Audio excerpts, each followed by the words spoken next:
Masquerade say in Zimbabwe, welcome to our channel, Zim Confessions and Deep Secrets. Channel. Please don't forget to subscribe. Subscribe, but don't forget to comment and share this video. Nas Zimbabwe, Tavigranya Buriswa, na wash me we are Buddha achirivila the blunder yaka itwa na Chamisa ya konzera tushabangwa wani kwa chiklima the position the Secretary General were Party Citizens Coalition for Change. So the Citizens Coalition for Change yakawanikwa ichiparadzwa muri Zimbabwe ne controversy ya Shabangu muri Zimbabwe yakawanikwa Shabangu achirikola ma party legislators. So now the acting president Mabuda vachitaura kuti chi chakakonzeresa muri Zimbabwe kuti CCC iwanikwe chisvika pairi. So during an interview yavakaita neSky Metro FM vakabuda vachiaccusa Chamisa neapproach yake zvichinzi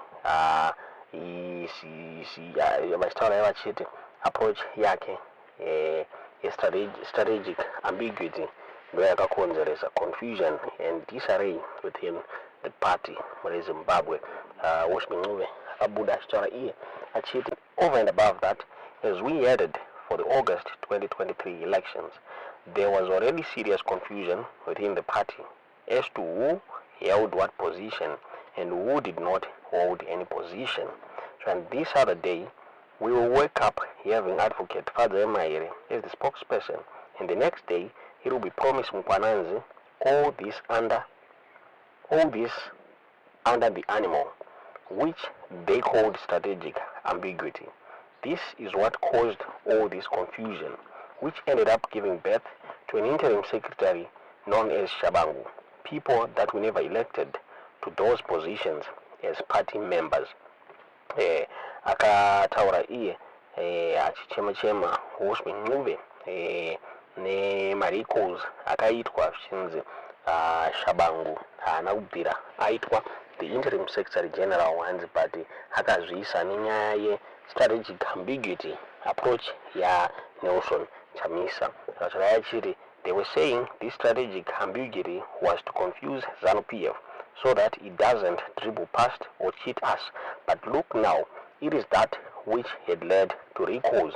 Yet we were told that it was meant to foolproof against any mechanization from ZANU-PF. Yet yazingenela igijima ZANU-PF pezvakabuda tutaona Ncube akaendera mberi achicriticize the leadership style yaChamisa muri Zimbabwe achitaura iye achiri it is not new, achitaura iye achiri the party yaileka clarity netransparency zvakakonzeresa instability nema-internal conflict mubato re-Citizen Coalition for Change.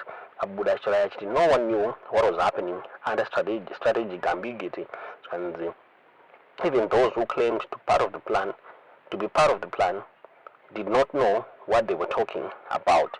So kubuda kwa Nelson Chamisa party following his defeat in the presidential election kunzi kwakakonzeresa further problems muri Zimbabwe, since his absent left a leadership vacuum and akafuela speculations about the future of the party.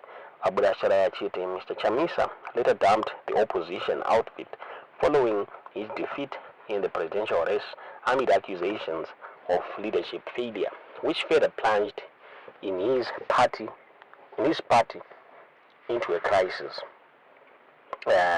Vakabuda zvakare vachitaura vachiti right now the Citizens Coalition for Change is undergoing a restructuring process since they are preparing for its elective congress in Zimbabwe, since they hope that they are going to fix structural weaknesses and internal divisions akapinda by the Citizens Coalition for Change. After this critical exercise, we will then take the party back to the people for them to elect their leaders of choice, and hopefully those who will be elected won't make the same fatal mistakes which we did, like allowing the strategic ambiguity animal which devoured the party. Zvakabuda zvitaurwa na vaoswi Ncube vachicriticize the leadership style yavanewson Chamisa, this strategic ambiguity yakaonekwa neZANU-PF vakaisa sengezo shabangu kuti awanenge vachi-infiltrate the Citizens Coalition for Change muri Zimbabwe. Tingazive kuti munoona sei nyaya iyi kuti Chamisa ndiye akatadza here kutungamira but the Citizens Coalition for Change kana kuti pane ma-sellouts akatengesa this party ku ZANU-PF muri Zimbabwe kutaura kwatiri kuita sengezo shabangu aronzi akapiwa mari neZANU-PF kuti awanikwe achidonedza Nelson Chamisa muri Zimbabwe.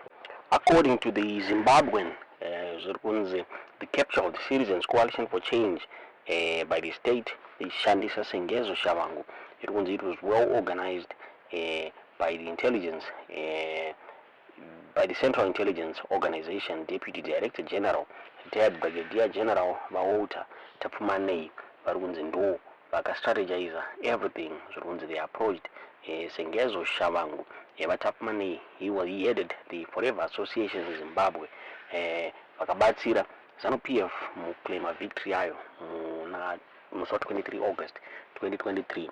So Tapumanei vaka-approach Sengezo Shabangu, then vakamuassigna kuti awanikwe achiita zvavaita chinhu ZANU-PF ikacapitalize on structures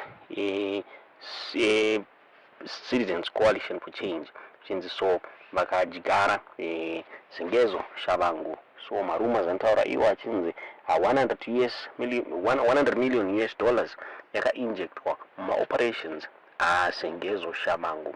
My expenses ese aifandwa the CIO hanzi kugara kwaaita ma-hotels, even ma-logistics ake from Bulawayo to Harare achifambira nyaya dzemari ikozo hanzi mari iyoyo aipiwa the Central Intelligence Unit, since even mari dzekuma-courts, and he was funded by the CIO muri Zimbabwe. Tingaziva kuti munoona sei nyaya iyi zvakare he was awarded nemota pamwe chete nefarm neZANU-PF mushure mekunge akapedza this operation yekudestroya Nelson Chamisa. Tingaziva kuti munoona sei nyaya iyi kuti imhosva yaNelson Chamisa here kuparara kwaita CCC kana kuti yanga iri nyaya yema-sellouts anga arimo mu Citizens Coalition for Change. Tiudzewo zvamuri kufunga pamusoro penyaya iyi mu comment section.